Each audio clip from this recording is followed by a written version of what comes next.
Assalamualaikum warahmatullahi wabarakatuh. Apa kabar sahabat nostalgia, Bapak, Ibu, Opa, Oma dimanapun berada. Mudah-mudahan semua dalam kondisi yang sehat. Ya, di tengah kesibukan sahabat nostalgia, kami hadir kembali tentunya dalam acara talkshow Indonesia Sehat. Dan tentunya masih ditemani oleh Dr. Endang. Nah, sahabat lansia, kali ini kita akan membahas seputar keseimbangan ya. Tentunya ini kaitannya dengan keseimbangan pada lansia. Nah, ya pada kesempatan kali ini ya teman-teman ataupun sahabat nostalgia, silakan mungkin ada yang ingin bertanya boleh ya sampaikan ya melalui di website kita radiolansia.com ya. Silakan kunjungi ke sana. Di sana sahabat nostalgia bisa memberikan komen-komen ataupun request ya. Silakan. Nah, terkait dengan topik kita pada kesempatan kali ini terkait dengan gangguan keseimbangan pada lansia. Nah, mungkin sahabat nostalgia sudah merasakan ya saat berjalan kok tiba-tiba rasanya kok ada yang aneh gitu ya. Harusnya lurus kok tiba-tiba arahnya belok. Kok rasanya kepalanya nggak nyaman. Nah, ini merupakan salah satu gangguan yang umum yang terjadi pada lansia. Nah, ternyata gangguan keseimbangan pada lansia ini banyak faktornya. Salah satunya berdasarkan riset ya. Ternyata salah satunya itulah karena faktor vertigo dan masih banyak yang lainnya. Makanya ya pada kesempatan kali ini kita akan berbicara lebih jauh ya. Kita akan coba gali lagi informasi-informasi terkait dengan keseimbangan pada lansia tentunya bersama Dr. Endang. Nah, Dr. Endang langsung aja Dr. Endang. Ini kan keseimbangan ini sebenarnya apakah memang ada kaitannya dengan usia ya? Karena masa kecil ketika anak-anak gitu ya, itu juga gampang sekali jatuh ya. Tapi kenapa berulang ya, atau setelah misalnya kita dewasa, tiba-tiba seiring dengan bertambahnya usia, apalagi pada lansia, maka problematika gampang jatuh itu juga muncul. Nah ini sebenarnya apa sih yang terjadi, Dok? Kalau pada anak-anak, dia semua organ dari telinga, mata, otak kan lagi ke arah sempurna ya. Ya. Tetapi kalau pada lansia itu ke arah berkurang, kayak pendengaran sudah mulai berkurang karena organnya makin kecil. Pada otaknya pada berkurang karena organnya makin kecil. Pada mata, kan keseimbangan itu ada hubungannya dengan THT, telinga, hidung, tenggorokan, kemudian otak. Mata, itu sekitar kepala dah. Itu mengganggu keseimbangan kita. Kemudian kekuatan otot untuk menyangga tubuh kita juga itu mengganggu keseimbangan. Jadi pada dasarnya usia udah lansia keseimbangan kita pasti terganggu. Tidak sekuat dulu. Misalnya kita berdiri lama-lama tiba-tiba kita miringnya ke kiri. Kita berdiri lama-lama tiba-tiba ke kanan. Atau ke depan atau ke belakang. Tetapi itu dasarnya bukan penyakit. Tetapi memang secara kronologis itu adalah alamiah yang dirasakan oleh lansia. Tetapi kalau misalnya baru diri 1 menit aja dia jatuh, berarti ada penyakit di sana. Ada gangguan di organ apa ini kita cari? Apakah telinganya nggak dengar sama sekali, atau matanya tidak bisa melihat sama sekali, atau di situ ada penyakit vertigo, atau ada penyakit diabetes, atau ada penyakit hipertensi, di mana dia tidak bisa menjaga keseimbangannya dengan baik, gitu loh. Tidak bisa kekuatannya dengan seperti yang pada saat orang normal dewasa, tetapi kita kekuatannya adalah sesuai dengan usia-usia lanjut, di mana kita masih bisa misalnya berdiri 1/4 jam, pada orang-orang yang sakit tadi baru 5 menit udah jatuh atau udah miring ke kiri ke kanan. Di sini kita harus pahami bagaimana kita kalau tahu lansia tersebut terganggu keseimbangannya, karena dia bisa vertigo juga kan kalau misalnya dia gangguan keseimbangan. Kalau misalnya kita tinggal di rumah, tolong anak-anaknya perhatikan apakah ada tanjak-tanjakan, ada tangga-tangga yang dia harus naik, dia harus turun. Kalau bisa dia rumahnya tidak ada tangga-tangga. Karena dia pasti lupa. Karena orang usia lanjut ada pikunnya. Kayak rumah misalnya panggung, dia kan naik tangga kan. Dia satu tangga aja bisa lepas. Karena dia nggak seimbang, mau turun yang kedua, dia turun yang ketiga. Berbahaya sekali. Jadi kalau bisa memang usia lanjut dia rumahnya datar-datar saja dan tidak ada tanjak-tanjakan. Biar manapun keseimbangan mereka akan terganggu. Kalaupun ada tanjakan misalnya rumah panggung, ya dia harus ada pegangan untuk menahan supaya dia tidak naik turun. Jangan berharap, masa begitu aja nggak bisa ayah, aduh sakit hati banget. Padahal dia sendiri sudah sangat terganggu. Atau kita sudah siapkan di dalam rumah usia lanjut itu adalah tongkat yang kaki 4.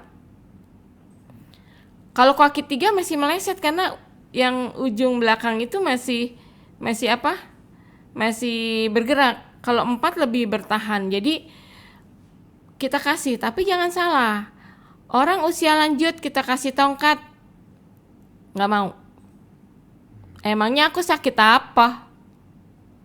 Aku masih bisa jalan kok, ibuku begitu. Padahal jalan aja susah. Ngerambat. Maksudnya benar-benar harus ada pendamping. Tapi dikasih tongkat, nggak apa-apa aku bisa. Gitu, gengsi.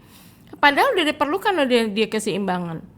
Karena apa? Memang kita sudah nggak stabil, ototnya sudah lemah, sarafnya sudah lemah, telinga pendengarannya berkurang. Karena telinga juga adalah alat dari keseimbangan kita paling utama itu ada. Mata juga, otak juga. Jadi perhatian untuk semuanya. Kalau misalnya gangguan keseimbangan pada orang tua, jangan marah. Memang kondisi mereka seperti itu.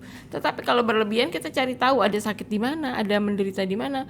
Orang tuanya mungkin nggak ngomong, tapi dia jadi menutupi karena nggak mau ngerepotin anaknya. Tapi tolong diperhatikan ada sakit di mana atau dibawa untuk MCU. Apakah telinganya terganggu, matanya terganggu, mungkin harus pakai kacamata. Atau dia dari mulutnya bisa juga, dari otaknya kenapa suka pusing nggak, tensinya mungkin, apakah dia ada diabetes itu juga terganggu gitu loh. Nah, kalau memang keseimbangan ini pada lansia juga merupakan sebuah hal yang normal. Nah, tentu yang jadi pertanyaan dok, kenapa ada lansia yang lebih kuat dibandingkan dengan yang lain? Artinya gini, artinya ada orang yang dengan usia yang sama, ada satu yang gampang linglung ataupun gampang mengalami kehilangan keseimbangan, ada justru yang biasa saja gitu. Nah, dan juga tentu pertanyaan berikutnya adalah kehilangan keseimbangan yang mana yang masih masuk kategori yang normal dan kehilangan keseimbangan yang perlu diwaspadai dan bahkan perlu kita adakan istilahnya penanganan khusus, misalnya dengan membawa ke dokter ataupun ke medis. Gangguan keseimbangan yang dirasakan dia cuma bilang, aku kadang-kadang oleng nih. Kok kayak oleng ya? Kayak gitu. oleng tapi cuma sebentar. Tetapi kalau dia keseimbangannya sudah sampai jatuh, berarti dia terganggu. Harus kita periksa kenapa. Sebentar-sebentar jatuh, ada apa ini? Berarti harus kita periksakan gitu, karena berbahaya. Takutnya di tempat yang lebih tinggi lagi atau ada tangganya atau dia harus turun karena rumahnya memang ada batu-batuan yang turun menuju seperti kata Papa dia ada sumber air agak di bawah. Itu kan gak bisa gitu keseimbangan. Berarti dia bakalan jatuh dan terperosok gitu deh. Keseimbangan ini tolong diperhatikan oleh lingkungan. Kalau dia udah mulai sering jatuh, ya mbok difasilitasin untuk mandinya segala macamnya ada di dekatnya. Untuk makannya taruh meja di sekitar kamarnya atau di dekat tempat tidurnya supaya aman. Tapi kalau keseimbangan cuma oleng, aku udah kadang-kadang oleng gitu, ya nggak apa-apa, dia bisa bertahan kan, berarti dia masih aman. Yang nggak aman itu kalau dia udah jatuh berulang-ulang, membahayakan. Oke, berarti ini kita harus jeli melihat kondisi orang tua ya, ataupun melihat kondisi lansia yang mengalami gangguan keseimbangan tadi ya. Kalau hanya misalnya sekali gitu ya, mungkin faktornya bisa apakah karena kurang tidur atau mungkin karena ada istilahnya di jalanan yang tidak rata, tersandung, betul. atau misalnya jalan yang miring gitu ya. Tapi kalau misalnya tanpa ada hal-hal yang mencurigakan, kok tiba-tiba jalan sebentar, kok tiba-tiba oleng atau bahkan jatuh, ini menjadi sesuatu yang perlu kita waspadai. Nah, itu dia, dan tentunya juga sahabat nostalgia juga harus berterus terang ya. Jangan menutup-nutupi juga ya. Mungkin karena kesibukan dari anak-anak, kesibukan dari istri ataupun suami kita gitu ya. Mungkin tidak begitu perhatian ya. Tidak bisa mengawasi 24 jam terkait dengan kondisi kita yang sebenarnya, maka tidak ada salahnya sahabat nostalgia juga memberikan informasi ya kepada anak, kepada istri ataupun kepada suami. Misalnya gini, wah saya kok sekarang kok jadi gampang jatuh ya, padahal nggak ada apa-apa kok saya tiba-tiba jatuh. Nah, informasi-informasi seperti ini juga penting untuk disampaikan supaya apa? Supaya anggota keluarga yang lain, baik itu istri, suami ataupun anak-anak kita mengerti ya, memahami, dan juga tentu ketika misalnya mereka setelah ada waktu ataupun misalnya kalau dalam kondisi yang sudah urgent atau mendesak, mungkin mereka bisa cepat-cepat membawa ke medis ataupun untuk menangani dengan pengobatan-pengobatan tertentu. Jadi sahabat nostalgia juga jangan sampai menutup-nutupi, karena ini tentu nanti akan semakin tidak baik. Bisa saja kalau memang karena penyakit-penyakit tertentu, tentu penyakitnya akan semakin parah dan ini akan semakin susah dalam hal penanganannya. Jadi ya, komunikasi dengan anggota keluarga, istri, suami ataupun anak harus dijalin, nggak usah merasa sungkan tentunya ya. Usahakan ataupun biasakan membuat komunikasi yang baik ya, yang intens dengan anggota keluarga yang lain supaya mereka juga tahu, karena mereka lebih muda dan tidak mengerti kondisi-kondisi lansia, belum tentu mereka merasakan ya, ataupun belum tentu mereka tahu. Nah, disinilah pentingnya komunikasi antara sahabat nostalgia dengan keluarga yang lain. Nah, dok, kalau misalnya kehilangan keseimbangan ya, tadi dokter menyampaikan ada kaitannya dengan mata, ada kaitannya dengan telinga gitu ya. Ini ataupun penyakit-penyakit yang lain. Nah, ketika misalnya ada saudara ataupun keluarga kita yang mengalaminya ataupun kita curiga bahwa adanya gangguan keseimbangan, tapi kan kita nggak tahu nih apakah mata, apakah telinga atau yang lain. Betul. Ini sebaiknya kita pergi, kalau misalnya memutuskan untuk ke dokter, ini dokternya dokter apa? Kita tanya dulu ke itu, kita coba tes sendiri, belajar di rumah. Tanyakan, ada sakit gigi nggak?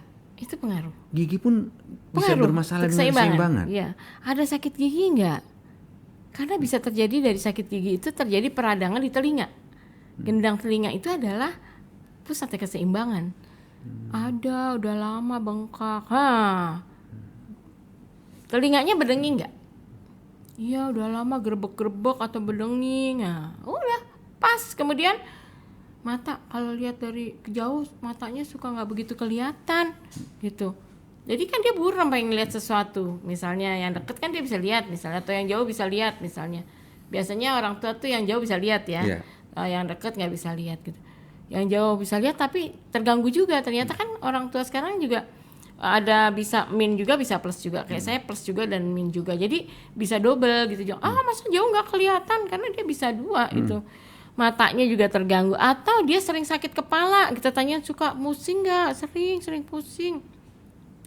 Suka muter-muter misalnya, dia itu keseimbangan yang biasa yang kita perlu tanyakan. Tapi kalau kita udah dapat tahu penyakitnya, kita pasti tahu dari hipertensinya pasti kan terganggu sirkulasi darahnya, dari diabetesnya dia pasti terganggu misalnya, atau dia ada penyakit yang lain yang ada hubungan dengan otak, biasanya itu juga mengganggu, atau ada hormonal juga akan mengganggu dia. Apapun penyakitnya itu pasti mengganggu keseimbangan dia.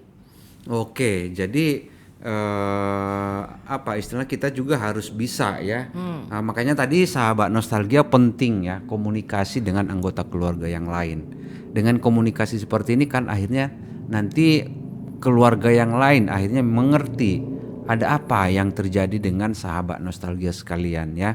Apakah karena memang ada gangguan di mata, apakah karena memang ada gangguan di gigi tadi ya yang berdampak kepada telinga ya.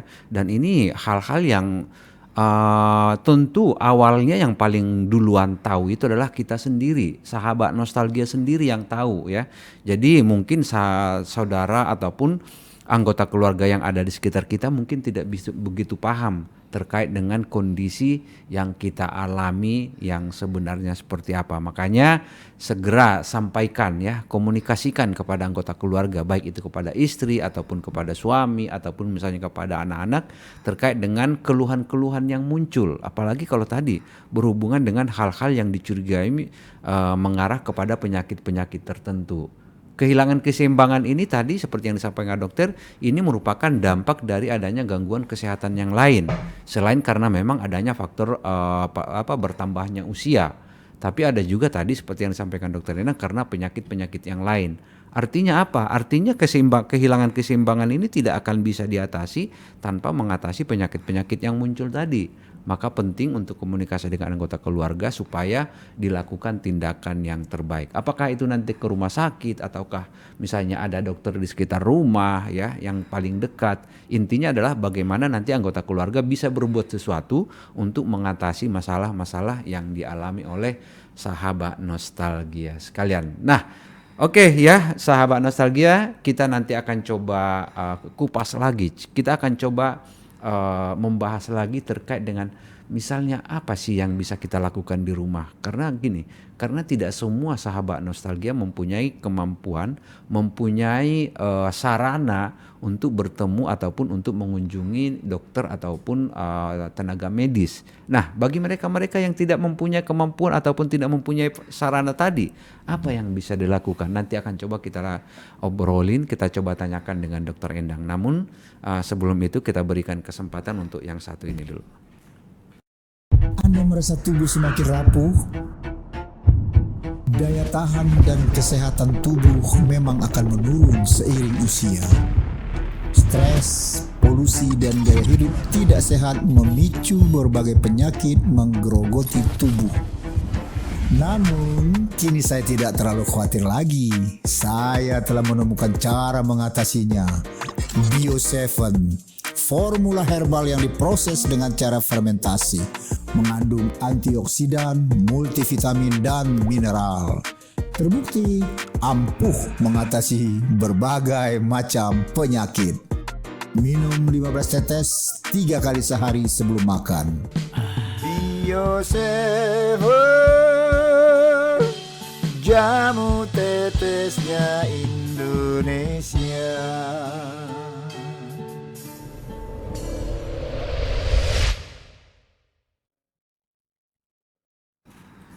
Keseimbangan ya, ini adalah hal yang seringkali mungkin terdengar sepele, tapi bagi lansia ya, apalagi punya masalah-masalah tertentu, maka keseimbangan ini menjadi sesuatu yang cukup mengganggu ya. Bayangkan ya, ketika dia ataupun sahabat nostalgia misalnya mau bergerak dari suatu tempat ke tempat yang lain, tapi karena ada masalah keseimbangan, maka ini akan menjadi suatu problema ya. Kita mau berjalan ke sana tapi keseimbangan kita nggak bisa dijaga dengan baik. Apalagi kalau misalnya kita beraktivitas di luar.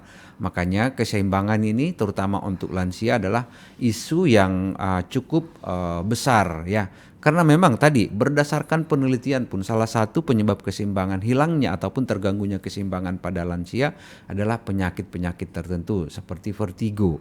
Bahkan ya lansia yang sudah di atas 60 tahun itu berdasarkan hasil survei itu mengalami kehilangan keseimbangan ataupun gangguan keseimbangan lebih dari 30%. Itu baru karena vertigo ya, belum lagi karena yang lain. Tadi dokter menyampaikan ada gangguan di telinga, gangguan di mata ataupun gangguan-gangguan yang lain. Nah tentu kalau kita coba gabungkan maka tentu semakin banyak lansia, semakin banyak usia-usia lanjut yang mengalami permasalahan terkait dengan keseimbangan. Tadi dokter sudah menyampaikan pentingnya untuk dilakukan pengecekan ataupun konsultasi dengan dokter terkait dengan masalah keseimbangan. Masalahnya adalah tidak semua ya sahabat nostalgia mempunyai kemampuan, mempunyai fasilitas ataupun mempunyai sarana ya untuk berkunjung ke pihak medis. Nah, bagi mereka ataupun sahabat nostalgia yang mengalami kehilangan keseimbangan ataupun gangguan keseimbangan tapi tidak bisa konsultasi dengan pihak dokter ataupun medis, apa yang harus dilakukan? Nah, ini, Dok, kalau udah kondisinya seperti itu, apa yang harus dilakukan, Dok?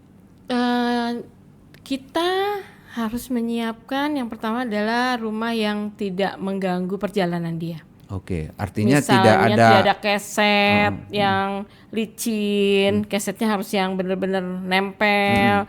Kemudian tidak ada sendal-sendal yang berserakan di situ, tidak ada barang-barang yang pecah belah yang beresiko dia jatuh nimpain barang tersebut. Itu ada pengamanan. Kemudian dia juga harus mempunyai tongkat yang di rumah mungkin supaya nggak malu ya siap, karena keseimbangan itu biasanya terjadinya di rumah. Jadi jangan malu kalau misalnya ke kamar mandi pakai tongkat, karena lebih baik gitu. Karena perjalanan itu biasanya dari depan ke kamar mandi bisa agak jauh misalnya. Nah, ini perlu dia membawa. Kemudian diusahakan yang ada tanjakan-tanjakan, ya diusahakan bagaimana caranya supaya tanjakan itu tidak terlalu tinggi dan tidak curam dan tidak licin. Yang sudah licin misalnya sudah ada lumut-lumut, diusahakan dibantu di semen-semen. Jadi itu persiapan untuk orang tua. Kita harus perhatikan benar tempat-tempat yang akan dia lewatin licin enggak, ada pegangan enggak, kalau misalnya dia ada tangga agak banyak, itu penting gitu loh. Jangan anggap seperti udah biasa kok dia dari misalnya dari masih muda udah biasa tinggalnya di situ naik turun. Loh, sekarang kan keseimbangannya beda. Tiba-tiba dia jatuh pada saat di tangga naik ke rumah kan luar biasa gitu. Jadi jangan menyepelekan yang kecil keseimbangan pada orang tua itu, karena faktor-faktor memang prosesnya degenerasi semua organ dalam tubuhnya yang membuat dia gampang tidak seimbang dan harus ada pegangan di sekitarnya.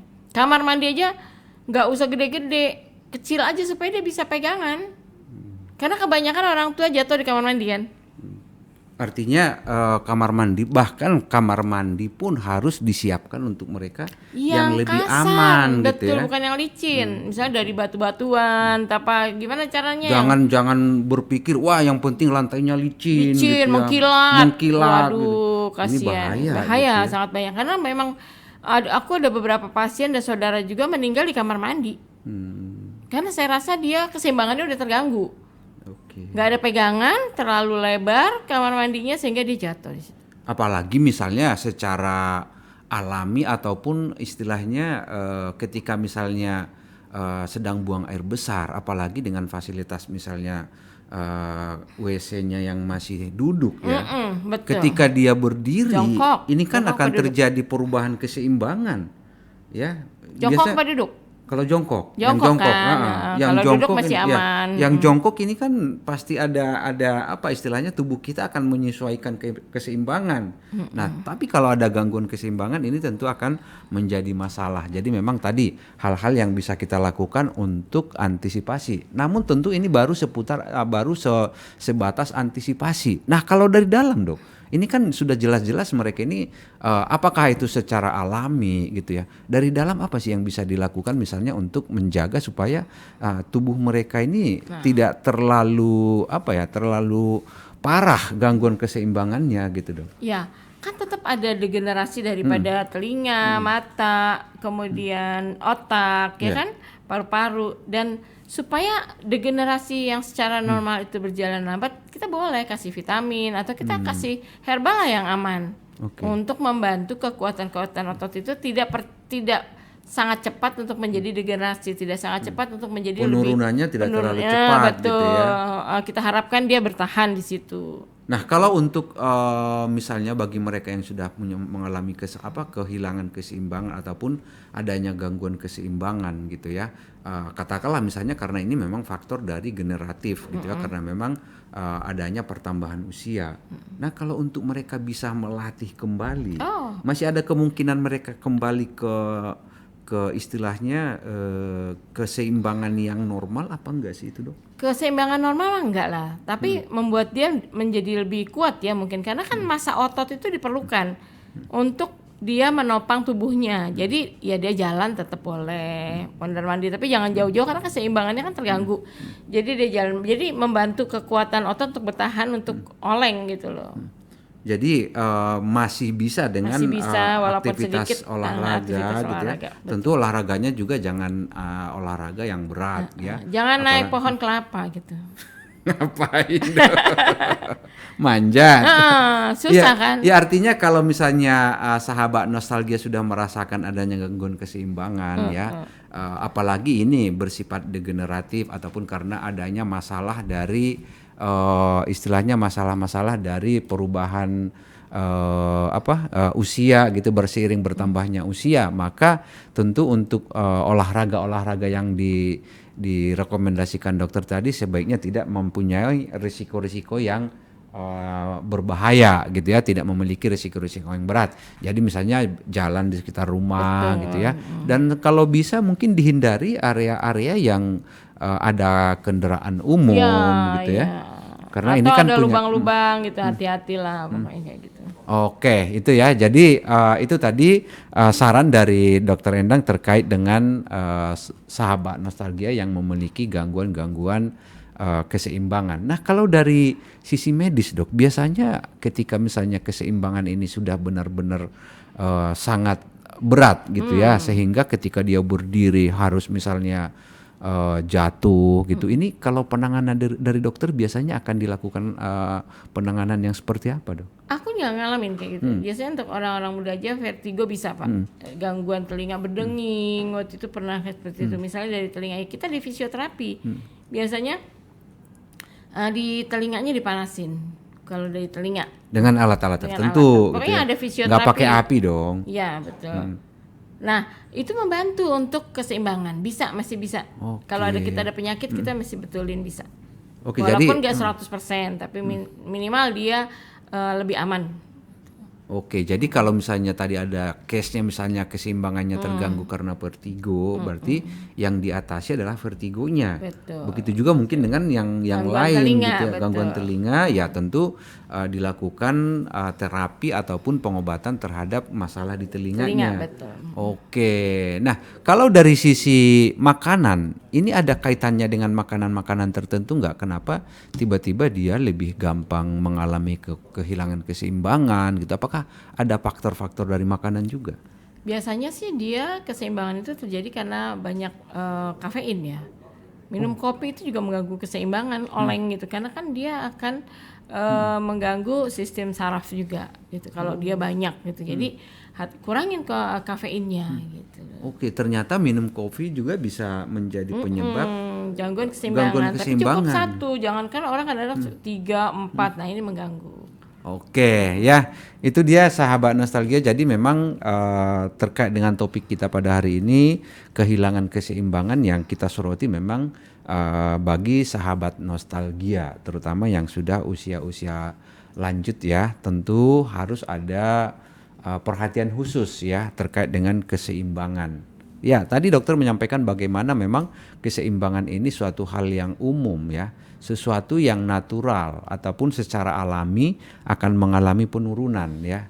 Ketika kita muda, biarpun misalnya kita lari dengan kondisi jalanan yang tidak rata atau bahkan misalnya licin ya, miring, itu tidak akan mengganggu keseimbangan kita. Kalaupun mengganggu tidak akan mengakibatkan hal-hal yang tidak baik gitu ya. Namun seiring bertambahnya usia memang secara alami adanya penurunan ya, penurunan keseimbangan kita. Nah, bahkan dengan berbagai penyakit-penyakit tertentu pun bisa mengakibatkan adanya gangguan keseimbangan. Makanya seperti tadi sampaikan di awal, penting untuk sahabat nostalgia mengerti, memahami kondisi tubuh kita. Ya, jadi ketika ada perubahan-perubahan tertentu, sekecil apapun itu, sebaiknya jangan disepelekan ya. Disepelekan. Iya, disepelekan. Tadi saya Disepelekan. jangan disepelekan tuh, yang benar disepelekan ya. Jangan sampai dianggap hal yang biasa ya, apalagi kalau sudah mengganggu aktivitas kita seperti mengganggu keseimbangan. Makanya sampaikan ya, apakah ke istri, apakah ke suami, atau misalnya anak-anak kita ya, sampaikan ke mereka terkait dengan perubahan-perubahan yang terjadi pada tubuh kita, supaya mereka juga nanti bisa memberikan solusi ataupun misalnya bisa membawa Bapak ataupun sahabat nostalgia untuk melakukan pengecekan ke pihak medis. Nah, mudah-mudahan sahabat nostalgia apa yang sudah kami sampaikan, apa yang sudah disampaikan oleh Dr. Endang tadi bisa menjadi ilmu baru, menjadi pengetahuan baru bagi sahabat nostalgia untuk lebih berhati-hati lagi tentunya, dan tujuan kita untuk menjaga supaya sahabat nostalgia tetap dalam kondisi yang sehat. Ya, berhubung karena waktunya udah habis Dr. Endang, Ya. terima kasih banyak. Nanti kita akan Sama-sama, coba Pak. berikan informasi-informasi yang lain lagi kepada sahabat nostalgia tentu di waktu dan topik-topik yang lainnya. Mudah-mudahan semuanya dalam kondisi yang sehat. Sampai jumpa lagi.